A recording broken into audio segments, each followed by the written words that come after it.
What's up, LG? Bryson66 here, bringing you the Week 9 recap of the LGHL.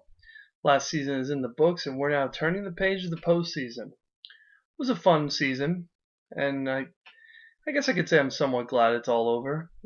Experienced some ups and downs personally this season. It wasn't as easy as the season before, but we got through it. Islanders are in the playoffs for myself, but it's a new season now. Everyone's going for the common goal. That's to win a cup. This week, as you can see, is only going to be featuring myself. A lot of interest has been lost, along with time restrictions for some people. So once again, if anyone is interested in being a part of the show, feel free to contact me on Xbox, LG, whatever. We'll talk, see if you're interested in helping out. It would mean a great deal to me. Time restriction wouldn't be much, just doing the Stanley Cups, and I'm done for the season. And as far as this show, I'm hoping to bring it back next season, as long as I can get a few co-hosts on board, like I did during the earlier this season. So, like I said, anybody that's interested, just contact me and we'll talk. This show's gonna be kind of fast. Like I said, I don't like people listening to me rabble on forever, so I'm gonna give you guys the lines of the week. We're gonna start with the West. First off in the West, I got left wing, Bass 91. Nashville, he put up a 3-0-1 week. We were allowed to play 4 games with it being a 10-game schedule this week. He put up 15 points with a plus 11, 6 goals, 9 assists. Beat some pretty good teams too. This is what really, not only his stats were decent, but he played good lines this week despite a 7-0 win over Vancouver. But he had a 4-3 win over San Jose, 5-4 win over Winnipeg, and a 2-1 overtime loss to Dallas. So Bass having himself quite a good weekend, stepping up for the GM of the Preds there. At center, we've got a non-playoff player, but I feel it was well deserving. Oh, I'm a Boss 41-0 from Chicago. He put up a 4-1 week, with his only loss coming to Anaheim. But he played a couple good teams this week, Colorado being his weakest, which really isn't all that awful. He beat Dallas 5-4 and Edmonton 5-3. He cashed in 15 points, 10 goals, 5 assists, and a plus 5. He had a 62.5 shot percentage. So a fairly good week there for I'm a Boss, and good signs for Fonz, I suppose, to build up for next season. Right wing, we have Connor, the one and only. He put in a 4-0 week, once again playing good teams. He faced Minnesota 3-1, 3-1 win. Let me go back. Let me take a step back. He did cash in 10 points, 5 goals, 5 assists, a plus 2, and a 55 shot percentage. So anyways, 3-1 win over Minnesota, 2-1 win over San Jose, 3-2 over Anaheim, and his weakest game coming against Vancouver, but he won that as well. So another good week for Connor. I feel like we've seen him at least once before this season on the lines of the week. At lefty, we have F-Ball Mike. Lefty was very difficult for the West. I had trouble finding someone that was noteworthy. Mike didn't cash in a single point. He had a plus 1, 4 shots, only 2 penalty minutes, and 13 hits. So Mike offensively was nowhere to be found, but played some good defense with largest amount of goals he let up would have been 4, and it was an overtime loss to Winnipeg. Beat Colorado 6-2, beat Nashville 2-1, and Calgary 2-1. So Mike's defensive play, I think, speaks volume there over some offensive play of the defenseman that didn't have as good of a record as he did. At right D, we have Anaheim's Flo Pooch, now known as Latorius. He cashed in a 3-1 week with his only loss coming to Edmonton. He put up 8 points, plus 5. A fairly good week there for Pooch. He had some pretty easy games, though, I would have to say, to Flo Pooch there. But 3-1's a good record, good week for Anaheim there for the right defenseman. In net, we have Vezina nominee, I think it's safe to say, your boy 413 from Dallas. He put up a 4-0-2 week with a 79.7 save percentage and a 1.9 GAA. Impressive week for him. I think his two notable wins are against Nashville and Calgary 2-1, the games that Mike played in. So your boy stepped up pretty big. We noticed Kiatsu being the favorite beginning of the season, but I think he's your boy's definitely. Both goalies have been hot, and I think your boy's definitely been the go-to guy here at the end of the season. So nice wrap up to the season there for him. So that's the West. The West was it's kind of difficult to pick. Not as easy as the East, I guess. When you're going to see the East is a lot of Canadians. I believe they're on a 13-game win streak here coming into the playoffs, so they are red hot. So let's get to the East. Left wing, we've got Buddy Roberts. Roberts did have a -3, but he put up 16 points, in which he did face 3 playoff teams out of the 4. So beat Philly 7-4, Detroit 3-2. His tough loss here was a 5-1 against Ottawa, and then he beat Tampa Bay 5-3. So pretty good week there for Buddy Roberts. Buffalo's in the playoffs, so that was a good big win. I'm sorry, Detroit is not in. So 2 of the teams he did face for playoffs, but he put up quite a bit of points there this week.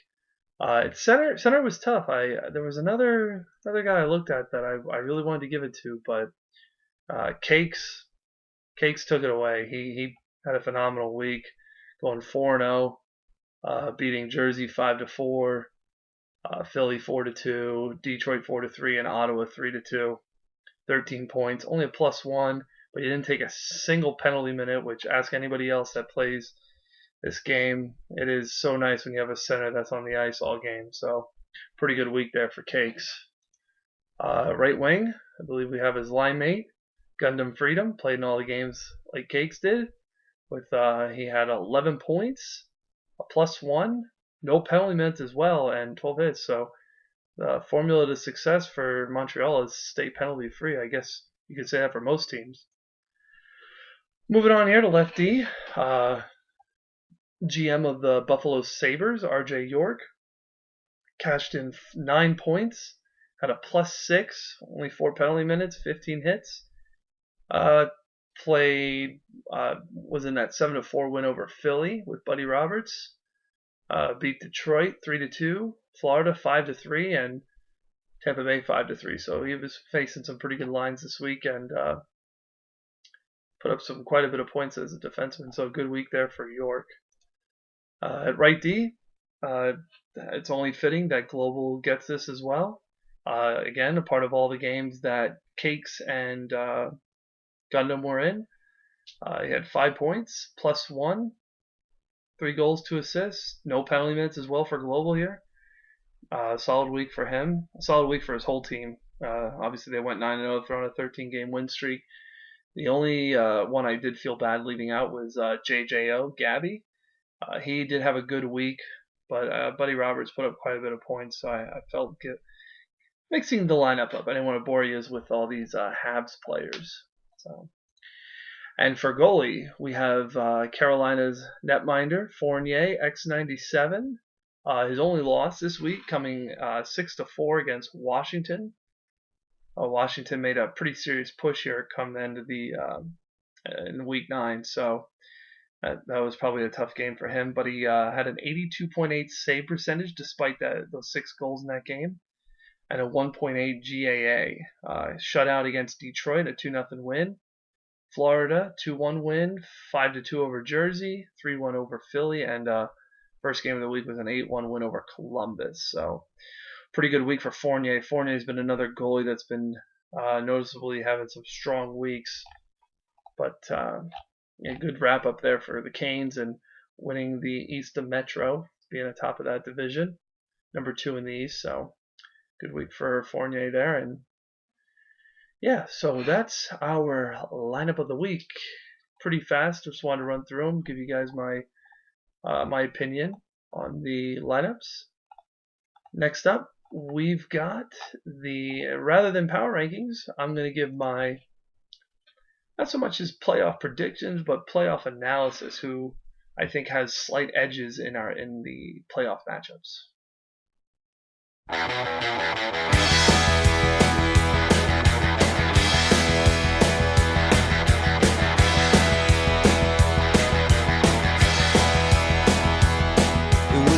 With the playoff matchups, yeah, I'm having trouble speaking today.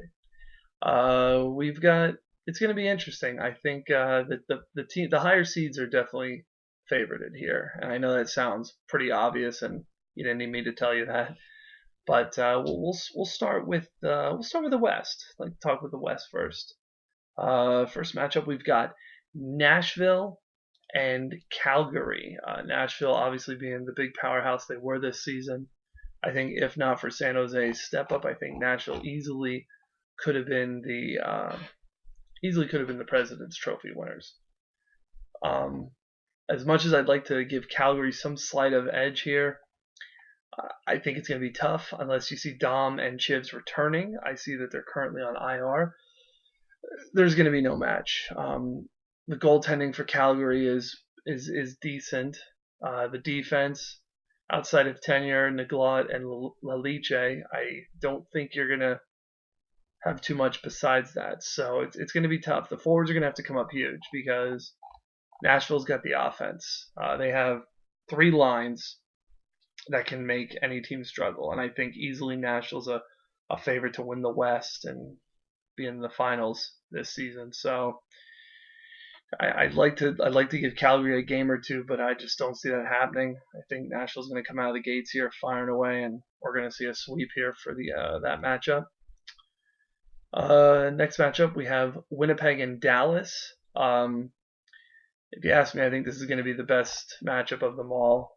Personally, I kind of hope that there's going to be streams or something going on. I would like to see these two teams go at it. With Dallas, you've got, again, easily 3 good lines. Notably, the DeCruz all in the hip, Mike Fig, those 3 are a dominant force forward. I think I'm going to have to give Dallas the edge, though Winnipeg is the returning Stanley Cup champs. Winnipeg has the defense, without a doubt. Maybe not as good as last season, but definitely still pretty good. But their goalies are definitely a downgrade compared to Stamkos. So it's going to be a tough week, though I believe Widowmaker did go 5-0 for Winnipeg. I feel Dallas has everything going for them.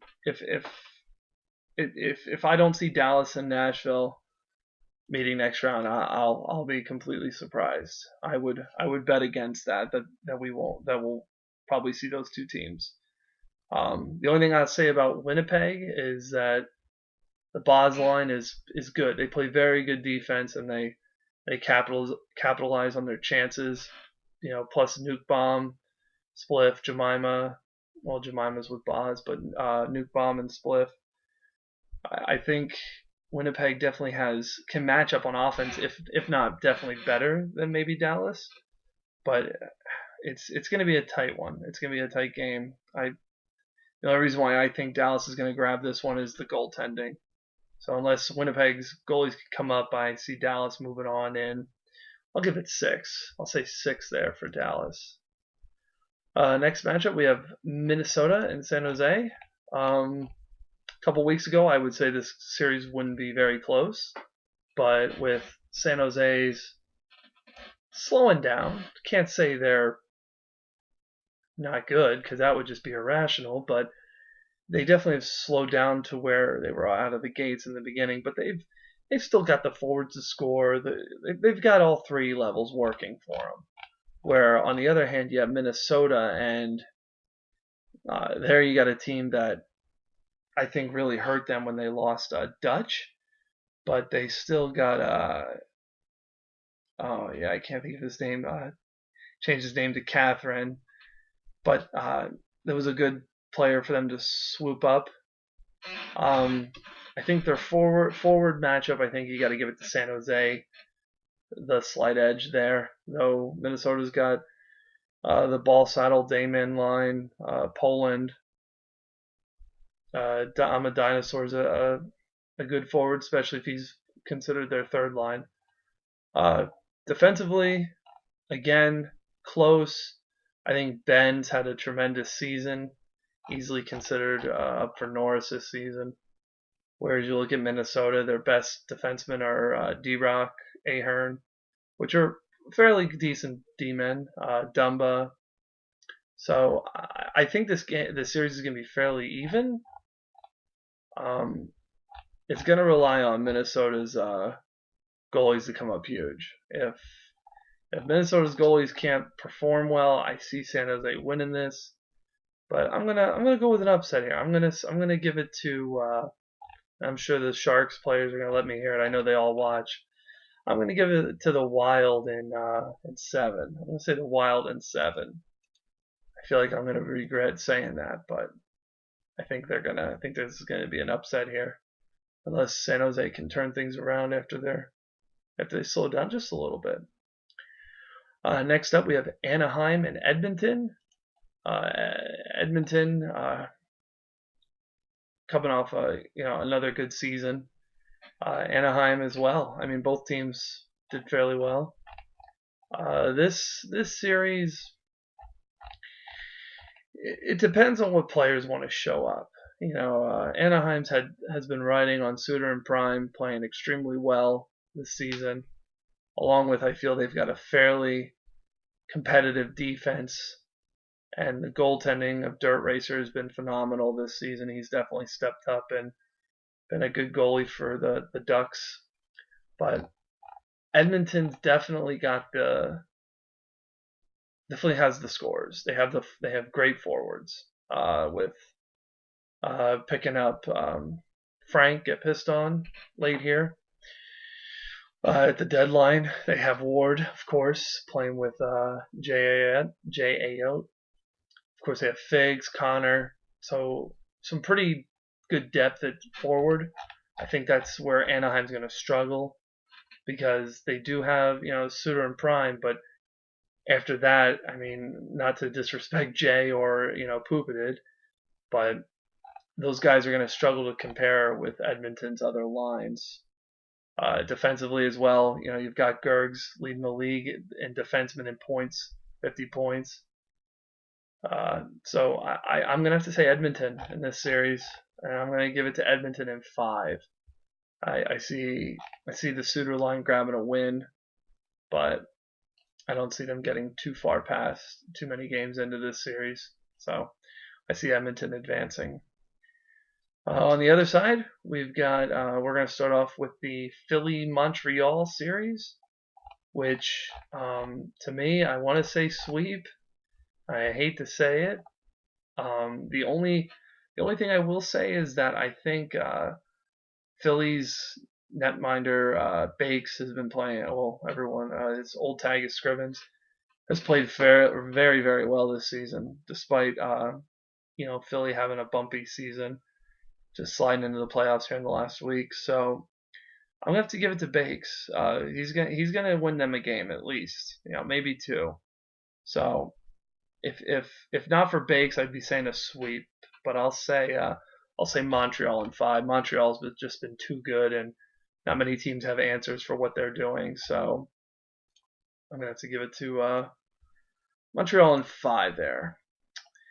Next up, we've got the Florida-Ottawa series. I believe Devin said to me before he didn't want to face Florida, which, you gotta give it to Yargich. Had a good season.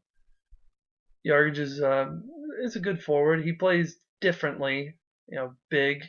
I don't know how else to put it, but Florida's got a good team. I think top from bottom. I think the only thing that Ottawa's got over them is the depth. Florida's got the first line. They've got a decent second. They have decent defense, and they have Tyrant in net, along with Bart Dennis, who's been pretty good. So I think Florida has the edge in goalie, but everyone knows goalies are only as good as their defense. So I think Ottawa's definitely got the steal here at goalie. I mean, at defense compared to Florida with Gibby and Mitz. And then at forward, I think Ottawa, just like a few other teams, have all three forward lines that are capable of putting up, 4 or 5 plus goals every game. So when you have an offense like that, it doesn't matter what else is clicking on Ottawa. Though it helps that they've got a decent defense. I see Ottawa winning this series. Um, I think Yargage and his line's going to get it done. I see the help of Boney and pack of midgets. They have Hubert, decent defensemen that are going to slow down Ottawa. They're not going to shut them out, but they're going to slow them down. I would have to say Ottawa in 6 for that. I want to say 5, but I'm going to say 6. I definitely think Florida will at least get 2 games out of that series. Next up, we've got Buffalo and Carolina. Carolina red hot here at the end of the season, pulling away, winning the East Metro. And Buffalo getting in last week here, fighting for that 7th and 8th seed, I guess, with Philadelphia and Detroit and Washington. Those 4 teams all were going at it. So Buffalo's got in at the 7th seed, and they're going up against Carolina. Buffalo, they've got good forwards. Defensemen are good. The goalies have a lot to prove. I got to hand it to Hold My D. Team's pretty solid. Again, another team where all 3 forward lines are doing fairly well. He's got good defense. Fournier's been a tremendous goalie this season. Unless, MVP, York, the big names on that team can step up and Terry Tor as well. Unless those guys can step up and pull out some big wins, I definitely see Carolina winning this one. I'm gonna have to say in 7 though. I think Buffalo is a little underrated.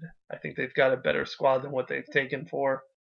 It'll only go to 7 if Evil Genius and Mindhunter can step up. We've seen some I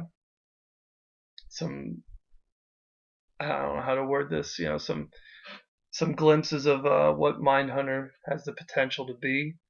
So if those 2 can step up in net, then I think it's definitely going to go to 7. I'm going to say Carolina, but I'm going to say it's going to be a close game 7. So Carolina is definitely a good team. I think if they were facing some of the other Eastern teams in the playoffs, I may have picked them winning this in a little sooner, but I think Buffalo is going to be my my night horse, my dark horse here. I don't know why I said night horse.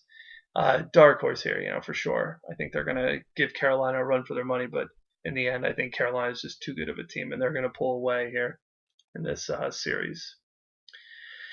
And of course, I'm not going to touch on the Islanders jersey matchup, but I'm just going to say from my standpoint, I look forward to playing Jersey. Group of guys that, now it's just Kopitar, but a lot of guys I like on that team. So, Kopitar, Grimm, Batten, Stick, Coffee, Nilla, a lot of great guys on that team. Random Meat as well. It's going to be fun. I look forward to it. Islanders winning in a I'll say we'll pull away in a sweep. How about that? That'll get you going. But no, seriously, I look forward to playing against Jersey, and should be a good series. But I guess that's it. Not much to really comment on. Hopefully, I'll have another guest next week. This show looks like it's going to be running on about 25 minutes, so not too bad. I hope I didn't bore you guys too much. My voice sounds a little raspy, getting a little tired here, so. All right, so I hope you all enjoyed the show. Like I said at the beginning, I would love to have another co-host. So anyone that wants to step up for just a few weeks, help me out with the playoffs. As you can see, it's only taking me 25 minutes, so not taking too long. All right, so contact me if you're interested, and I thank everyone for watching. I miss doing this for you guys, and I know you guys, some of you appreciate it and some of you do follow. So everyone have a good luck in the playoffs, those that are playing. Good luck to those that are going to play in the IHL. So everyone have fun with their hockey, and I'll see y'all next week.